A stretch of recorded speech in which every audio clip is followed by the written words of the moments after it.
Assalamualaikum warahmatullahi wabarakatuh.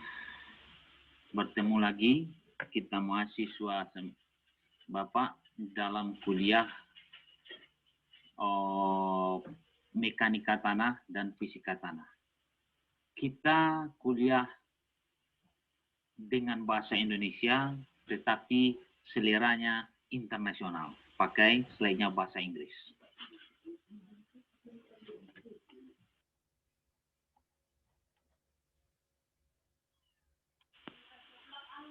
Jadi, apakah sifat fisika tanah pertama yang akan Kimu pelajari adalah apa yang pertama sekali mudah diamati dari tanah tersebut adalah warnanya.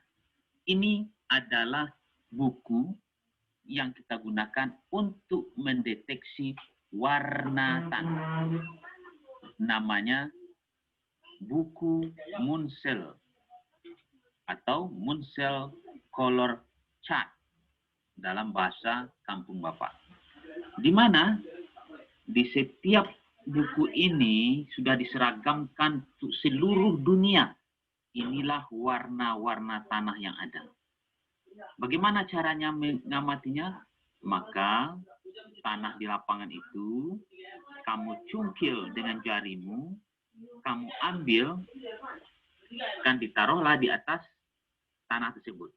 Nanti akan ketahuan, oh cocok saja warnanya dengan matamu. Kemana arahnya lebih dekat. Kalau tidak pas, apalagi lembaran selanjutnya. Lembaran selanjutnya dibuka.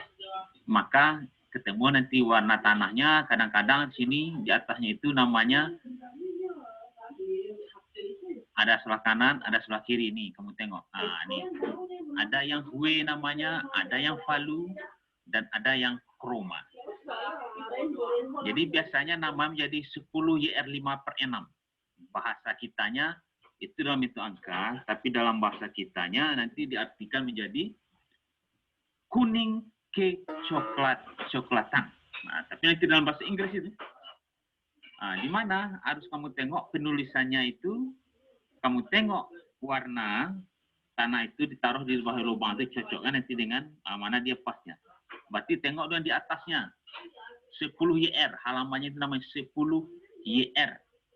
Kamu tengok yang valuenya sebelah kiri, 5, kan arahnya. Garis ini 5.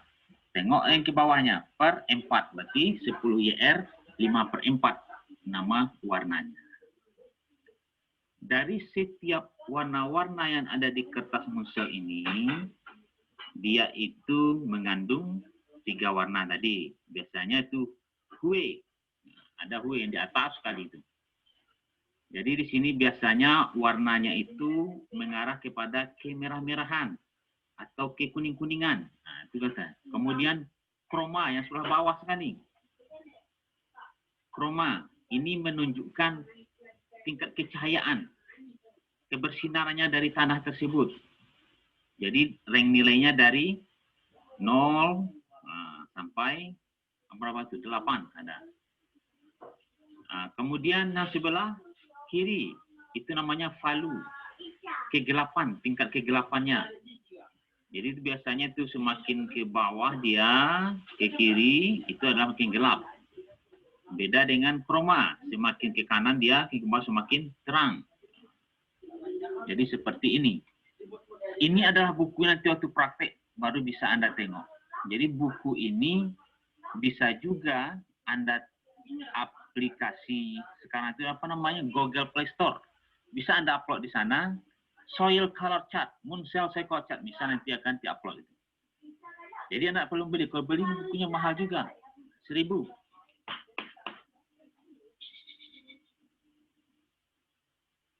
Jadi Munsell Soil Color Chart. Nah, mengapakah warna itu penting?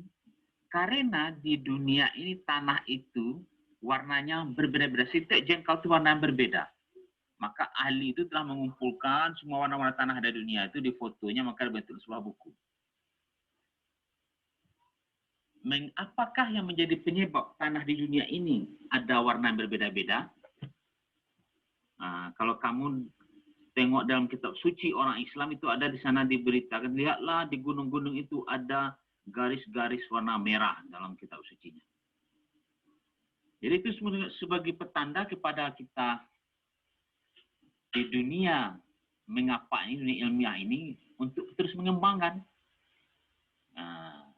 Apakah menyebabkan tanah itu mempunyai warna? Pertama, karena tanah itu mengandung bahan organik. Semakin tinggi bahan organiknya, maka tanah itu akan semakin hitam. Jadi pertanyaan kedua, karena tanah itu mengandung air. Jadi artinya apa? Bolehkah tanah itu dijemur dulu baru ditengok dengan monsel sekolot? Boleh. Boleh. Tetapi yang umum dipakai adalah tanah itu dalam kondisi alaminya yang di lapangan.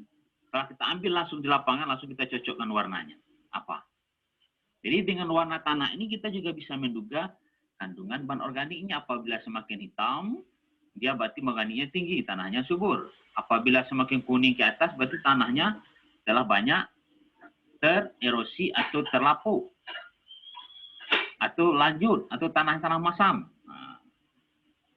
Ketiga, mengapa kok warna tanah itu bisa berbeda-beda di dunia ini? Disebabkan oleh adanya oksidasi dari besi dan mangan. Oksida di dalam tanah. Di mana oksidasi besi? Coba kamu tengok. Kalau besi berkarat, apa warnanya? Dari warna metal akan berubah menjadi ke coklat sampai ke kehitaman. Itu tanda ada besi di sana.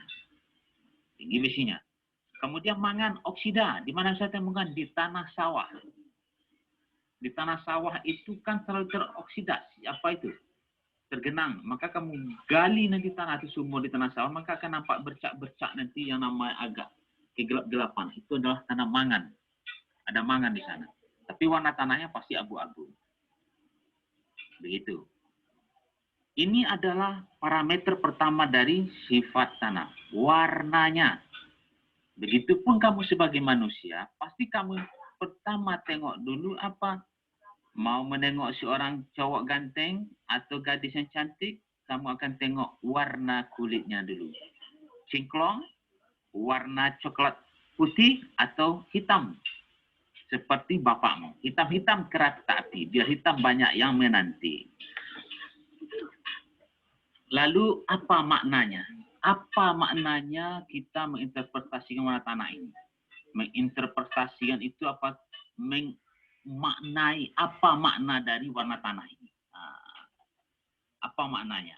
Nih, apa gunanya kita? Kok sudah dibuat buku warna tanah? Apa gunanya apa? Untuk masa depan, gunanya adalah warna tanah ini yang dideteksi dengan monsel ataupun dengan matamu sendiri itu dapat menceritakan kepada kamu tentang suatu rahasia besar yang ada di dalam tanah itu, bahwa tanah ini digunakan nggak secara intensif untuk pertanian, dapat ada secara intensif pertanian, atau dapat juga kita tadi itu tanah itu subur atau tidak subur. Hitam pasti subur, kuning pasti kurang subur. Nah, itu tadi. Karena hitam apa? Bahan organik banyak. Kuning kenapa? Sudah banyak tererosi terlapuk sehingga lapisannya terlanjur banyak dan pH-nya masam. Aluminiumnya tinggi seperti tanah ultisol. Dan yang kedua adalah kita bisa mendeteksi secara umum klasifikasi tanah ini. Tanah ini mineral enggak dia? Kalau warnanya hitam tapi terasa seperti tanaman yang banyak seperti gambut, maka itu tanahnya adalah tanah gambut. Tapi apabila tanahnya itu warnanya kuning, pasti tanah mineral, dari batuan asalnya. Kalau yang hitam pekat itu tanah rawa itu adalah dari tumbuh-tumbuhan. Jadi secara garis umum kita bisa mendeteksi klasifikasi tanahnya. Nah, itulah manfaatnya, apa guna kedepannya dari kita menghasilkan warna tanah ini. Dari warna saja kita tahu subur atau tidak subur. Kedua, klasifikasi pengelompokan tanah-tanah mineral dia atau tanah gambut yang berasal dari tanaman. Lalu selanjutnya apa? Nah, apabila tanah tersebut dari warna ini kita menginterpretasinya itu, rahasia besar apa yang diungkapkan oleh tanah dengan warnanya ini? Apabila tanah tersebut sudah teroksidasi, artinya berkarat berbesi ini dengan besi ya, maka warna tanahnya itu akan lebih terang atau lebih cerah, high chromanya. Berarti 8 bisa ke atas itu tanda-tanda ada kekuningan atau ke sampai ke coklat-coklatan. Itu tandanya tanah tersebut sudah teroksidasi oleh besi. Artinya tiba di apa? Di besi di kapal-kapal buruk sudah berkarat nih. Kemudian apa lagi yang bisa kita tengok dari warna tanah ini? Itu tanah sawah yang selalu tergenang oleh air, artinya itu tereduksi, kurang oksigen, banyak air di sana. Apa yang terjadi besinya? Warnanya nanti kromanya akan menjadi lebih rendah. Apa maksudnya rendah? Warnanya keabu-abuan atau green, hijau keabu-abuan. Nah, coba saya tengok warna sawah kembali abu-abu. Itu tandanya apa? Besi di sana tereduksi. Artinya apa? Tanah ini walaupun ada sawah di sana, apabila warnanya abu-abu, berarti tanah itu sering terjadi banjir. Sering 1 kali setahun, sekali 2 tahun, dalam selama 1 minggu, 1 bulan, pasti tanah tersebut ada tergenang oleh air. Itu tanda kita mesti banjir atau tidaknya dari warna tanah tersebut. Oke. Selain